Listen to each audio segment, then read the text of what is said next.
baje baseseye ngo n'abantu buntu. Umva ko kandi ariko urumva Pastor Espoir ngo n'abantu buntu. Mana we Yesu Kristo, abantu iyo bivuze gutyo rero aba ari abantu baje nyine buntu, ari abantu nyine nta Kristo bagira, nta Mana, nta mwuka.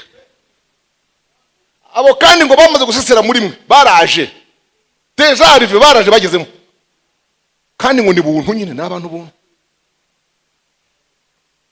n'abantu buntu yaguta. Uzi impamvu mwatangiye gukinisha mariage? Nuko mutakiyigira rimwe. Mpamvu mwatangiye gukina na mariage, ugakinisha umugore Imana iguhaye, ugakinisha umugabo Imana iguhaye, byabaye nk'uko umwenda ugusiga cyangwa wawusiga ukagura undi. Niko mwabigize ariko mwize.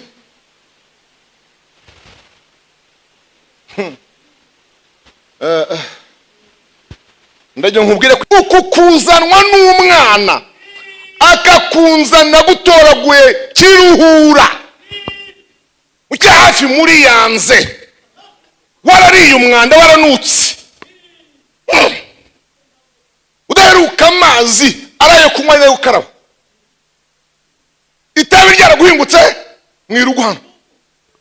Uyu mwana wanjye uzi se na saka mumenya akakunzanira. Ngiki cyo Yesu yakoze.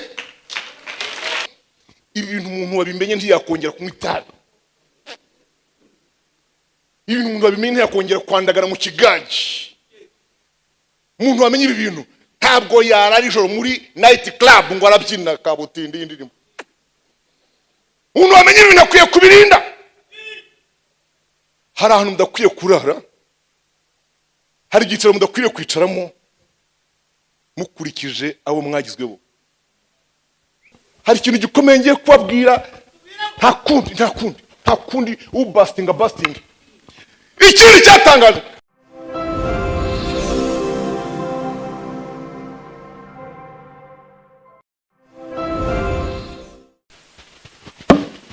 dushimiye Imana idushoboje kwitaba ubutumire mwadutumiye. Dushimiye Imana tubashishije no kuhagera, kuko kubigambirira ni kimwe no kubisohoza nacyo ni ikindi. Izina ry'Imana rihimbazwe cyane, kandi namwe tubashimiye Imana kubw'umuhati wanyu no gukunda mu nzu y'Imana. Imana ishimwe. Nibura hariho abatwaye imizi n'igiti n'umumaro w'imizi, kandi mutwaye kwa kwizera k'umuntu ku giti cye no kwa rusange. Mbese twize inyigisho nziza cyane. Nageze ubwo mvuga nti nuko nyine mwakwibaza muti ko agiye atavuze, nanjye gufata ibitabo ngo nyiyombe gutya, ko numvaga umubyizi uri aha ngaha uhagije.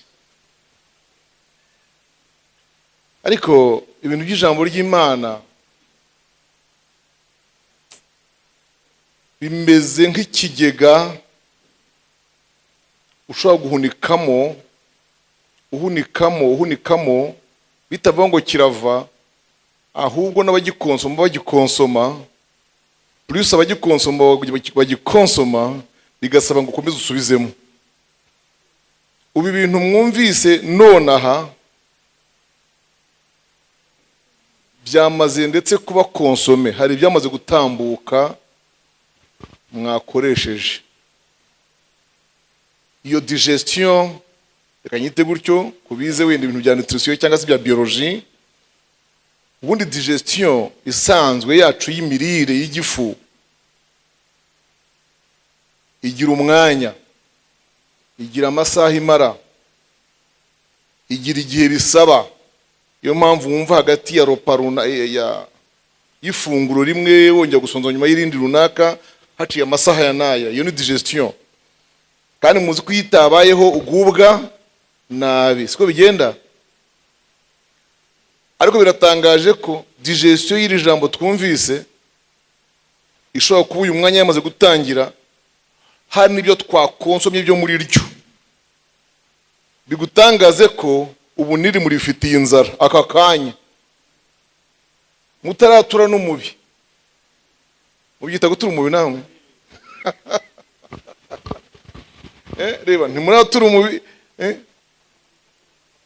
Akandi yo kamaze ko nkamashirika menshi kujuje, bisaba ngo ashyire ku rutugu gutya, nibura niyo ndibanze hoko mu gakeya, binoshobotse unagaheke nikamara gutura imbibi nk'ibiri cyangwa itatu, mu kanya kongere gashyireho konye, bisaba umwanya. Ariko baka kanya murebe, murarikene ibyo ngiye kuvuga, wumve ko iyi nda nayo imeze neza, ko itari iyi ngiyi mvuze. Iyi nda yacu y'umwuka imeze neza.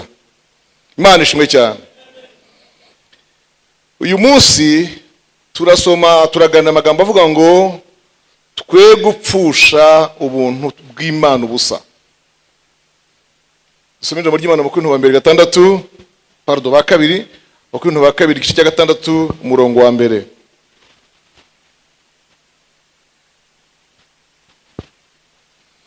Rwandiko rwa kabiri Paulo yandikiye Abakorinto igice cya 6 umurongo waho wa mbere.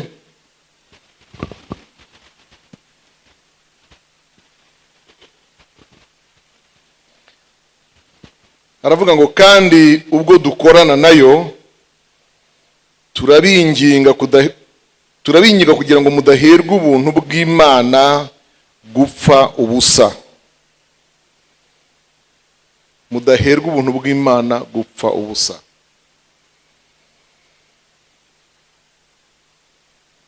Ndagira ngo mbanze mvuge ku magambo atatu dukunda gukoresha iyo dusezerera iteraniro, niba namwe muyakoresha, ariko Paulo yakoresheje yandikira Abakorinto cya 13, yaravuze ngo ubuntu bw'Umwami wacu Yesu Kristo n'urukundo rw'Imana no gufatwa n'Umwuka Wera bibane namwe iteka ryose mu izina rya Yesu Kristo. Twibaze ku cy'ubuntu ari ubwa Yesu Kristo, urukundo rukaba urw'Imana.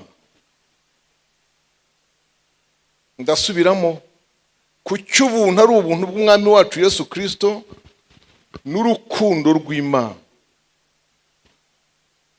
None si Imana ntiyagira ubuntu cyangwa ntiyatugiriye ubuntu? Si ubundi yigira ubuntu cyangwa ntibugira? Nese niba ikunda yakunda gusikabura ubuntu? Igisubizo mucyumve neza, mwitonze cyane. Imana mu miterere yayo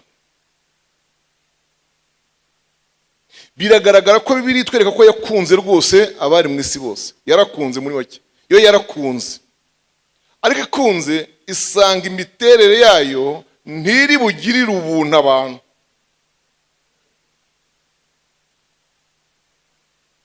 Aho ngeze murahumvise? Imana yarakunze, yego yarakunze rwose, ariko uko iteye imiterere yayo iyilimita, iyibuza rwose kuba urwo rukundo ikunze abantu rwatuma ibagezaho inkunga yabo. Kwera kw'Imana, haleluya, kwera kw'Imana kurakomeye ku buryo umuntu atari kukugeraho, kukwinjiramo, gusabana nako ngo babipartage babisangire hatabaye uwigize umuntu. Niyo mpamvu byasabye incarnation, niyo mpamvu byasabye ko Imana yigira umuntu muri Kristo Yesu. Abaheburayo igice cya mbere muhasome mwumve. Abaheburayo igice cya mbere umurongo wa mbere. Kera Imana yavuganiye na basogokuruza mu kanwa k'abahanuzi mu bihe byinshi no mu buryo bwinshi. naho muri iyi minsi y'imperuka yavuganiye natwe mu kanwa k'umwana wayo, uwo yashyiriyeho kuba umuragwa wa byose, ari we yaremesheje isi. Uwo kuko ari ukurabagirana k'ubwiza bwayo n'ishusho ya kamere yayo, kandi akaba ari we uramiza byose ijambo ry'imbaraga ze. Amaze kweza no gukuraho ibyaha byacu, yicara iburyo bwikomeye cyane yo mu ijuru. Imana ishimwe cyane. Haleluya. Imana yamaze igihe iriho, ihari, ivuga, ikora. Yego, ivugana rwose n'abantu mu kanwa k'abahanuzi mu bihe byinshi no mu buryo bwinshi. Ariko muri iki gihe, haleluya, cy'imperuka, ubu yavuganiye natwe mu kanwa k'umwana wayo. Muri iri jambo, haleluya, ibintu bikomeye, ibintu byari bikomeye by'Imana, Imana imfashe mu nyumva cyane, ibintu byari bigoye by'Imana, ariko urabyumva, ibintu byari bikomeye by'Imana, bigoye byayo, aho irakariye ikabirishe, wayitera umujinya ikabira gukinduye. Iyo miterere yayo hari hakwiriye ko haboneka, haleluya, uwemera kwihangana akigira nk'abantu. Mana ishimwe. Nasomye ijambo mu migani rirankomerana cyane, ryarankomeranye, uretse uryumve nawe wumve, nawe rirakuzubaza, ubura umwifato. Ibice 8, nawe unyumvire, ibice 8 by'imigani, guhera kuri 22. Uwiteka mu itangira ry'imirimo ye yarangabiye, ataragira icyo arema, uhereye kera kose narimbitswe, uhereye mbere na mbere sitararemwa, ikuzimu hatarabaho naragaragajwe, amasoko adudubiza amazi menshi ataraboneka, imisozi miremire itarahagarikwa, iyindi itarabaho naragaragajwe. Yari itararema isi no mu bweru nibyo bita atmosphere, aha hejuru, n'umukungugu w'isi utaratumuka. Igihe yaringanije amajuru nari mpari, igihe yashingaga urugabano rw'ikuzimu, mu gihe yakomereje ijuru hejuru, no mu gihe amasoko y'ikuzimu yahawe imbaraga, igihe yahaye inyanja urubibi rwayo kugira ngo amazi atarenga itegeko ryayo, kandi no mu gihe yagaragaje imfatiro z'isi, icyo gihe nari kumwe nayo, ndi umukozi w'umuhanga, kandi nari umunezero wayo iminsi yose. W'Imana ubwo yari umunezero wande? W'Imana iminsi yose. Ngahora nezerewe imbere yayo 3 nkishimira mu isi yaremewe guturwamo, kandi ibinezeza byanjye byari ukubana n'abantu.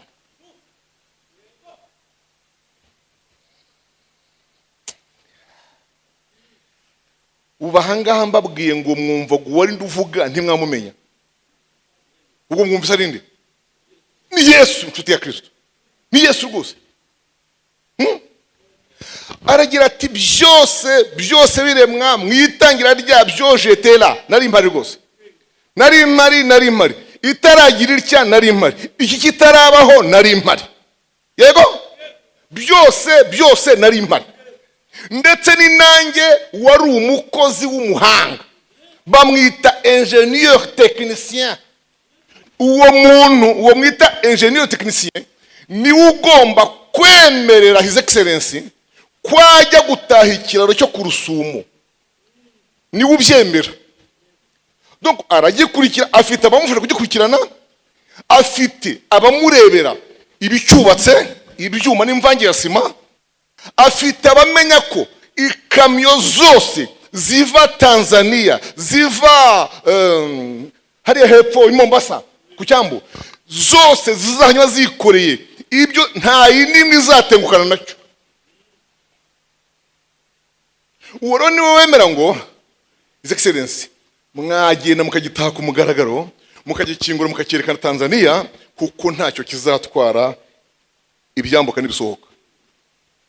niwe wemera ngo ayo mashuri iyi nzu iki nimwemera abantu bayiteraniremo yubatse uburyo itagwira abantu. Kristo Yesu rero, amen, niwe wemereraga Imana ngo haleluya. Ndashaka kumva icyo cyizere, mwumva icyo cyizere cya bombi cyari hagati yabo.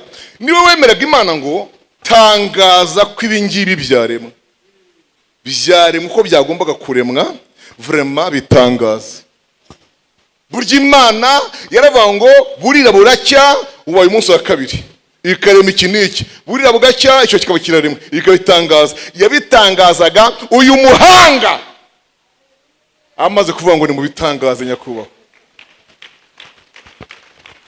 Ariko dore ikintu kintangaje gikomeye, ndatangazwa n'aka kantu kari ku murongo wa 30.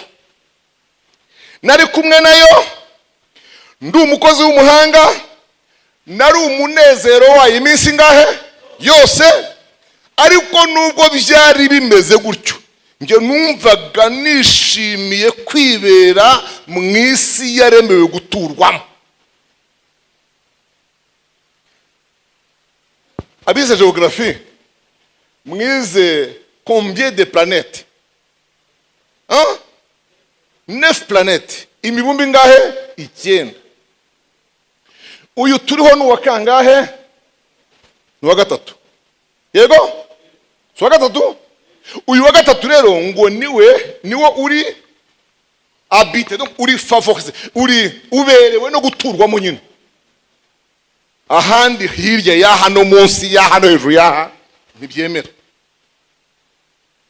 Ibaza kugira ngo Yesu aba afite iyo titre mu ijuru, abakora izi nshingano, ari umunezero w'Imana, Imana imwishimira, ariko akumva arishakira kwibera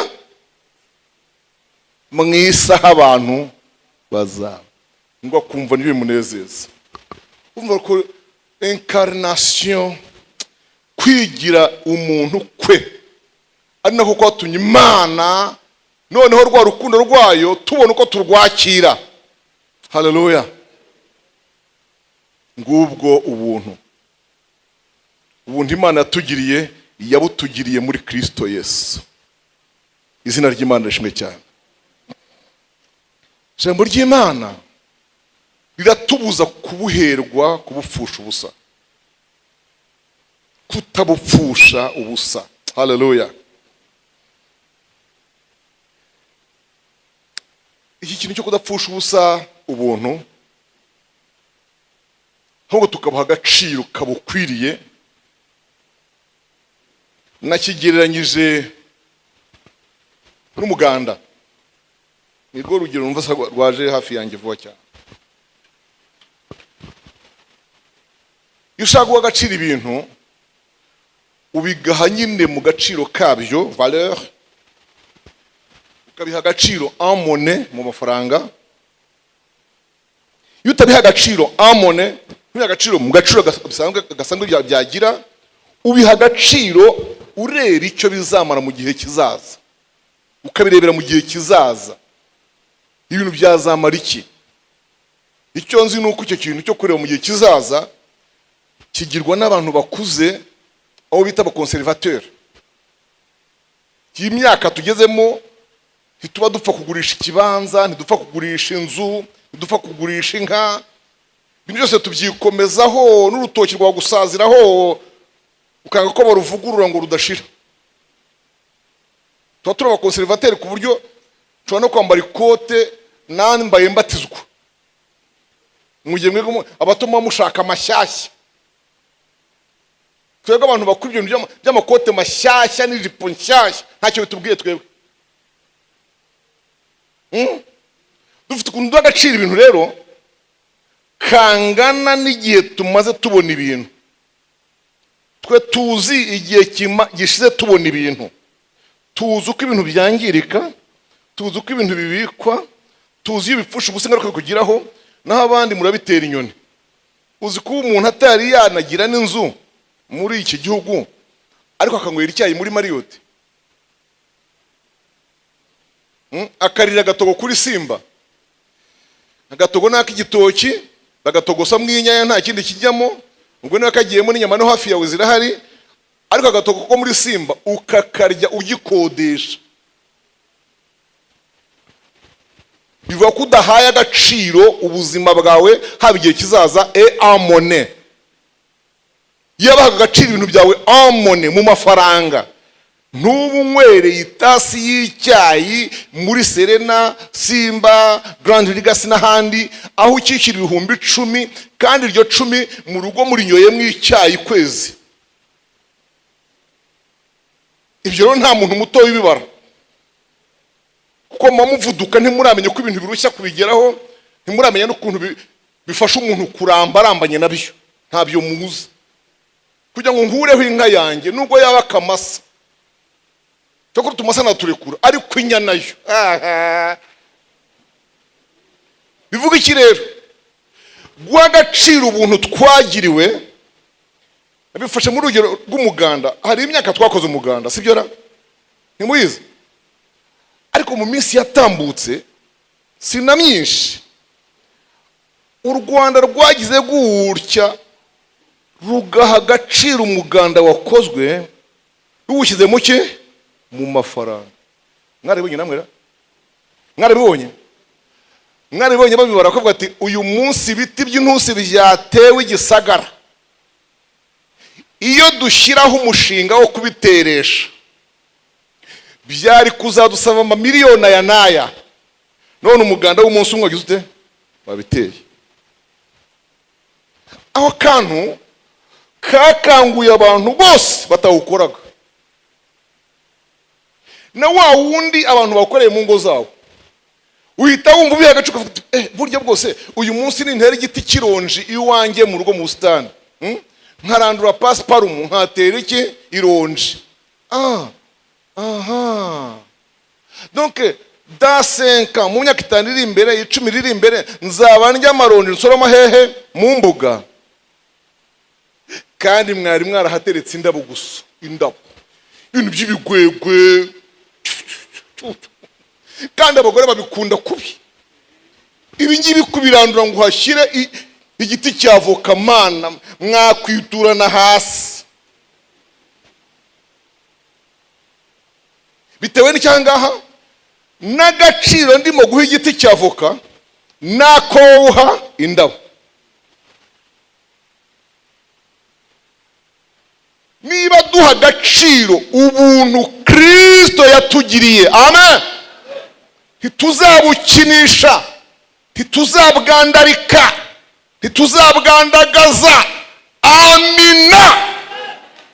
Ntituzabufata nk'ikintu twakongera kurekipera, tuzabufata nk'ikintu ahubwo kibuze twaba tukibuze burundu, amen. Muri Yuda mu gice cya mbere umurongo wa 3 haravuga ngo bakundwa, ubwo nagiraga umwete wo kubandikira iby'agakiza dusangiye, niyumvisemo ko mazwe kubahugura kugira ngo mushishikarire urakoze kunyakira nshuti ya Kristo, kurwanira ibyo kwizera abera bahawe rimwe bakazagiza iteka ryose. Haleluya. Nari nicaye ndimo mbandikira bisanzwe, ariko numva ndahaswe. Donc c'était une normale lettre, yari lettre isanzwe yo kubasuhuza, ariko numva ndahaswe, mbatiwe kubahugura ngo mushishikarire kurwanira. Nyumvira nawe twanarwanaga na mbere, none ngo noneho tunabishishikarira. Na mbere twarwanaga, none ngo tugiye gute? Tubishishikarire, turwanira ibyo kwizera, kuko abera babihawe une fois pour toutes, rimwe risa, ngo bizagize iteka ryose. Ibintu twahawe rimwe, ne joue pas avec, ntugakire n'ibintu twahawe. Uzi impamvu mwatangiye gukinisha mariage? Nuko mutakiyigira rimwe. mpamvu mwatangiye gukina na mariage, ugakinisha umugore Imana iguhaye, ugakinisha umugabo Imana iguhaye, byabaye nk'uko umwenda ugusiga cyangwa wawusiga ukagura undi. Niko mwabigize kumwize.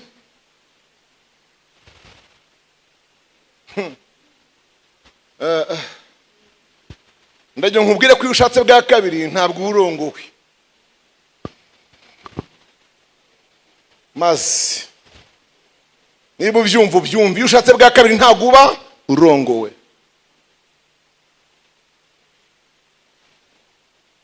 Nuko byabaye nyine byagushikiye, genda uko abandi bagenda, ariko mariage yari iya mbere. None kubera ko wumva nubivamo ngo uzabona ibindi, ngo ndi muri ibi hari ibindi, mfite uyu nguyu ariko hari undi, mfite undi mwubikirije hafi aho, mfite undi mbitse ahantu nsevinze, umva ariko umva nukwandika zero gatwara umwe. Yesu Kristo. Niyo mpamvu mariage zitagikomera, nukumva nuburiyo uzakora indi. Ariko kera tugifata urugo nk'ikintu hawe rimwe, wararukomezaga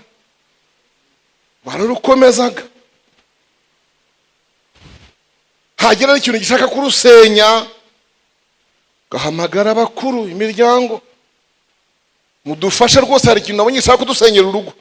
None ubu kiraza nk'uko ukagitiza umurindi, kavuga uti asesye ntabwo nshaka umunesha umutwe, ntutari wowe yajya n'ahandi, n'ingadasambu jirarema. Ariko masoko yose uzayajyamo. Niko twagize ibikomera by'inka, tujya kuguriramo inka, iz'inkuku, iz'inyambo, tujya gushakamo iz'ibibamba, hano tujya gushaka iz'amaburana na za frizone, hayo masoko abaho kamyutahana, hari inka z'ubwoko bunubu. Niko igikomera cy'umugabo kibagana, igiterane cy'abagore kibahehe ku buryo umuntu yagenda akagereka akagura agataha. Nimukomeze ingo nk'ikintu twahawe rimwe. Niba mwanze nyine ubwo bizagenda bibe bya kontra byo gusinyana, uramara ahangaha amezi ndimo ndakwiga, umva nawe oya reba kuhagera nka kwiga. Bakandi ndakwiga nawe unyiga. Yesu Kristo. Ubwo ndakwiga igihe kingana iki? Uranyiga igihe kingana iki? Uzamenya ryari nkumenye ryari? Numenya nabi ngaho probleme, numenya nabi ngese nkubona nabi ko turimo kwigana twembi tunekana. Dore umva mubwire, icyambere muzana uzi ko ari rimwe iteka ryose, kiritse habaye urupfu gusa, icyo ntacyo tubivugaho. Noneho niba unamwiga umwige kugira ngo umenye intege nke ze, là où tu vas remplir, aho uzajya wuzuza. Nawe kwiga amenye ibyo udashoboye, aho utuzuye agira ate ahuzuze. Kuko ubwo murigira mutyo, mukanya bavutse Gakobwa, mukanya kavuye Rwabuhungu, mukanya kanya havuke Clarisse, mukanya kanya havuke Fabi, mukanya kanya havuke Justine, mukanya kanya havuke Bolingo, mama we batandatu. Mubarwaniremo rero, mujya kugabana rega. Imibare yanyu yo kugabana ni inyishe gusa. Ugabana siko mugabana iki ubundi? Bamwe ko mwajyanye ivarize gusa n'amaribaya. Ye murangitse vraiment. Iri gabana gusa ako mwagiye mu Satani uko akora mukamenya kumurwanya. Bamwe mwajyanye ivarize gusa n'aribaya na bubu. Ndabeshya umukobwa mwiza we. Vraiment. Ariko ku murenge avuga ati turapasura da gose mo kabiri kandi twarabishakanye. Mwashakanye ibihe? Ajya wa arara rubunda, arara mwikaye, wabaguryamye wubitse ndaho ufatanye n'uburiri ngo mwarafatanyije. Umva reka mbabwire, wenda ibyo byazagarura umuntu nari mvuga ngo ni mucunga ubuntu nk'ikintu twahawe rimwe.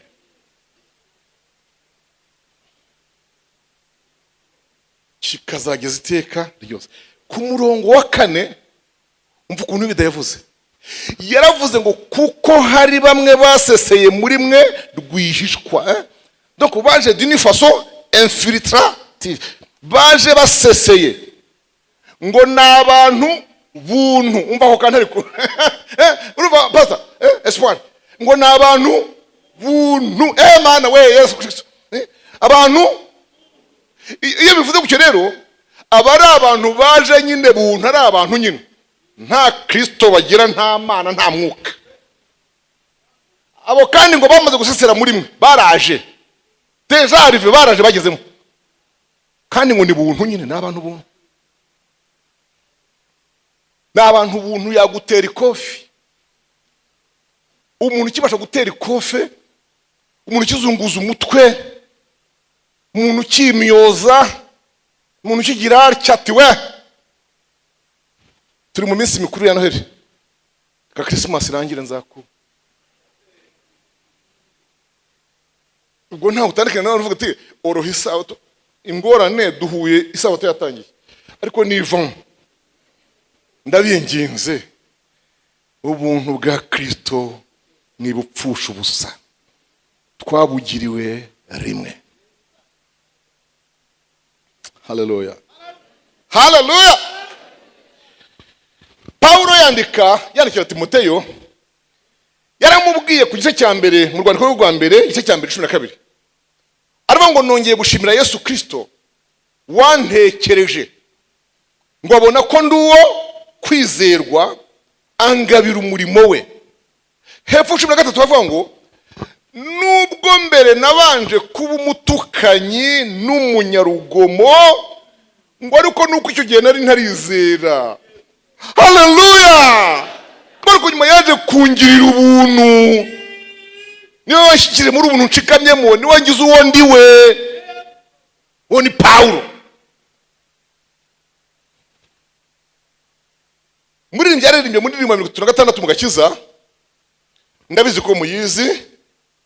Itangira ivuga ngo ubugingo dufite mu isi busa n'ibiba bisarura. Ubibira mu mubiri n'uzasarura kubura. Ngubwo dukorera umukiza azatugorera mu ijuru, tugume mu ijambo ry'Imana tugeze mu cyo gupfa. Igitero cya kabiri nicyo nshaka rero. Icyo gitero cya kabiri kiravuga ngo kubw'ubuntu bwinshi busaga. Haleluya. Kubw'ubuntu bwinshi busaga. Cyo bita en abondance. Bwasaze. Kubw'ubwo buntu bwinshi busaga, icyambere twemewe n'Imana ihoraho. That's the first. Nicyo kibanza. Haleluya. Nicyo kibanza kwemerwa n'Imana ihoraho. Haleluya. Oh my God. Kwemerwa ne y'Imana twumvise itekwa kundi yaratwemeye. Imana ishimwe. Imana ishimwe. Kubw'ubuntu bwinshi busaga twemewe n'Imana ihoraho.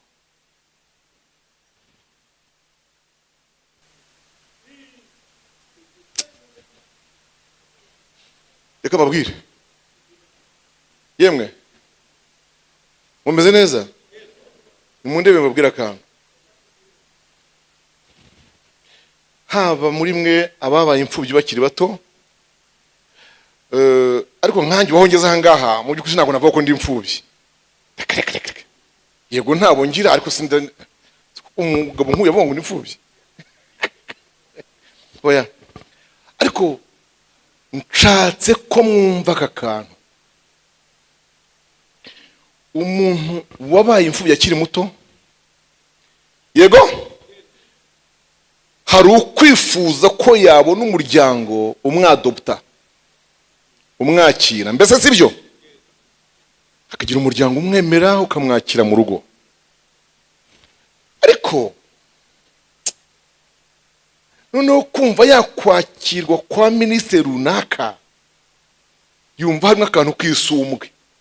Yego yakiriwe n'umunyemari umwe wo muri Amerika, harimo isumbwe. sibyo? Kubw'ubuntu bwinshi busaga, twebwe twemewe, twabaye adopté, twakirwa, twemerwa n'Imana ihoraho. Muyiha amashyi menshi. Yohana yandika, reka mbifashe yemwe ba, haguruka nkubwire, hagarara. N'uyu nguyu nawe nubwo afotora ariko ndamukoresha. Yohana yandika mu nzandiko ze, yaravuze ngo kandi nta wuzi umwana keretse se, nta nuzi se keretse umwana, n'uwo umwana ashatse kumumenyesha. Nuko yanditse, ndagasubiramo n'ukuri kose.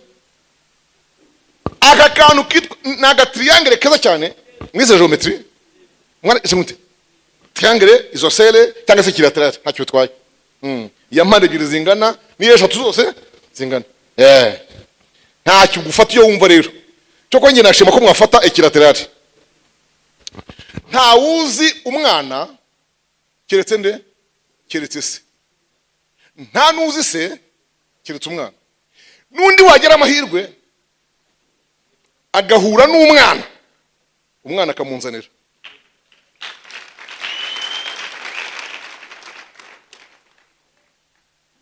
Hallelujah.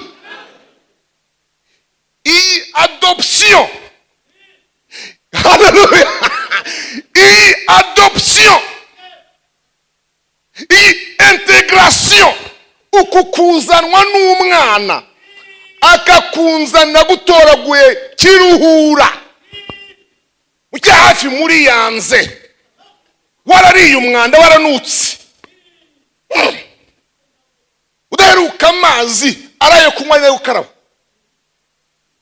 Itabi ryaraguhingutse mwirugu hano. Uyu mwana wanjye uzi se na saka mumenya akakunzanira. Ngiki cyo Yesu yakoze. Dore niki Yesu yakoze. Yitade masana. Nikiriye Kristo yakoze. Kristo yagusanze wandagaye. Babarambi kubwira gutyo.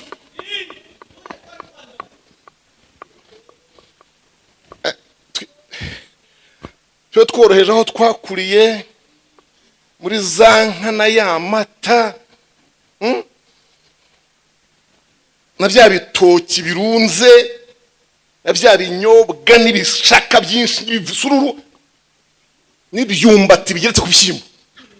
Mu binkizi by'ibyo. Mu byoroshye. Nanjye nakuriye hari inkongoro buri muntu afitiye anywesha. Umva se. Amazi nyamenye vuba hangaha aho niriziye. Nibwo amazi angiye mu kanwa navuka. Ubundi yarayinka, ubundi akabantu bakaba yakaraba ariko negomba kurenga. None twarayanyoye kandi. Dore amazimano do. Buriya nkari umuntu asanze inkongoro ya litiro imwe n'igice. Ikivuguto kinoze cy'umuzi. Mwacyatereka se. Muganga yamaze kutubwira ko ngo gituma amavuta aba menshi aramaze. Dore singariya ntimwayibonye ari. Ariko aho hantu hose twakuriye hateye gutyo. Tuhirengagiza gatoya mbabwira akantu. Mu buryo bw'umwuka Kristo yasanze twandagaye. Icyambere ngo twari kure. Nous étions loin. Même très loin. Mbari sana. Very far from God. Twari cyakabiri.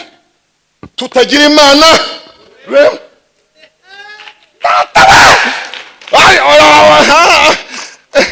Umvise gatatu. Twari kure y'amasezerano.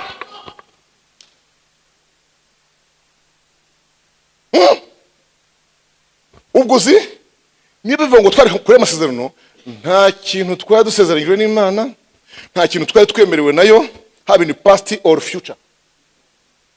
Ntacyo twemerewe nayo kera, nta nicyo twemerewe nayo izadukorera. Bivuga ngo ubwo tutari dufite Imana rurema, turi kure y'amasezerano, turi kure, nta espoir, nta byiringiro by'ahazaza twari dufite. Umuhungu wayo ngo yarimo atembera, umuhungu wayo ngo yarimo yigenza atembera, wakagira Imana mwe uko yanyuze muri quartier y'iwanyu ntubimbaze.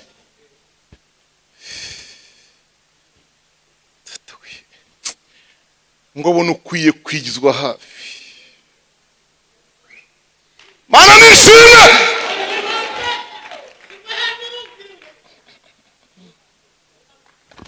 abona ukwiye kwigizwa hafi. Hari ikintu gikomeye ngiye kubabwira, nta kundi ubastinga. Ikindi cyatangaje ngo tuhageze mwakagira Imana, biremerwa ko dushobora kuba abaragwa. Oh my God! Oh my God! Oh my God! Oh my God! Oh my God!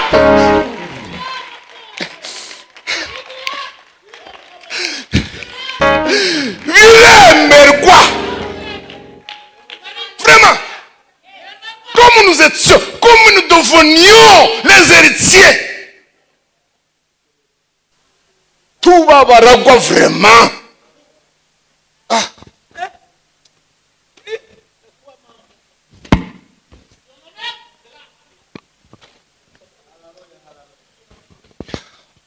Iwanjye hanyuze abana benshi, nawe wawe hanyuze abana benshi. Ukunejeje agufatiye inka neza, icyo umuhemba gusa ni ukumukwera. Yego nizingahe se? Sinya rimwe ntimubizi?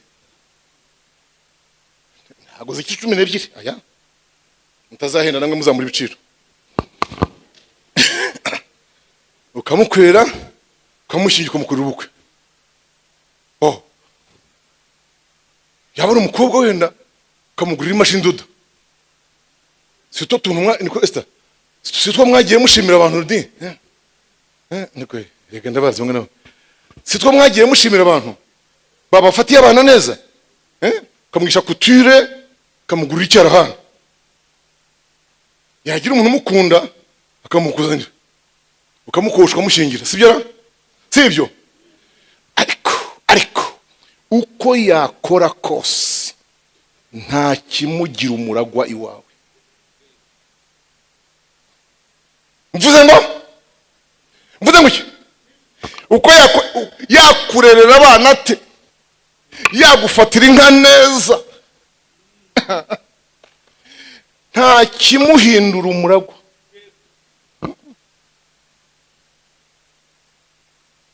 Yewe no ku munsi w'uburageye singoga ko haba cyo kora habaye, yabere gutekera iminsi mikuru ko umushima ko yateguye neza.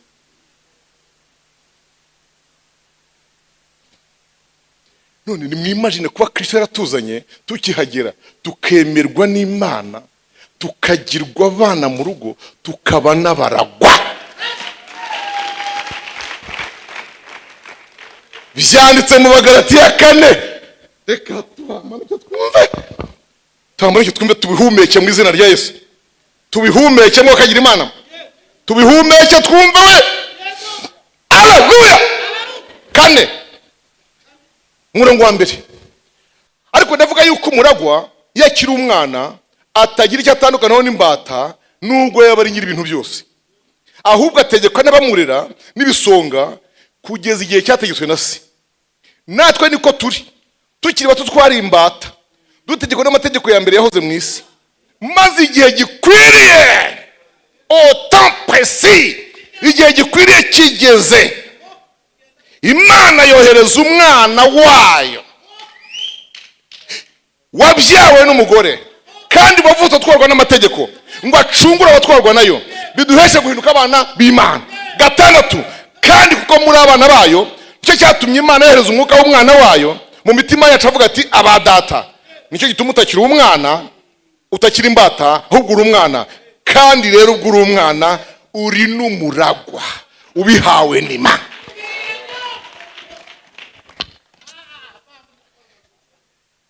Reka babwire, ibintu umuntu wabimenye ntiyakongera kunywa itabi. Ibintu umuntu wabimenye ntiyakongera kwandagara mu kigaji. Umuntu wamenye ibi bintu ntabwo yarara ijoro muri night club ngo arabyina kabutindi y'indirimbo. Umuntu wamenye ibintu akwiye kubirinda. Kabati ntabwo nkwiye gutakaza amahirwe nagiriwe nahawe yo guhinduka umwana mu rugo rw'umugabo ukomeye nkuriya. Ubundi ubu ngubu arambona ndayihe, nambura mu bana aravuga ko ndayihe. Ni korali se basi yasenze, ni amasengesho si y'abagabo basi, ni abadamu se bagize umwero wo gusenga. Ubu data wanyemeye ntahavuka, umva ako kantu. Imana yanyemeye ntahavuka, ntavuka mu rugo irabona ndayihe.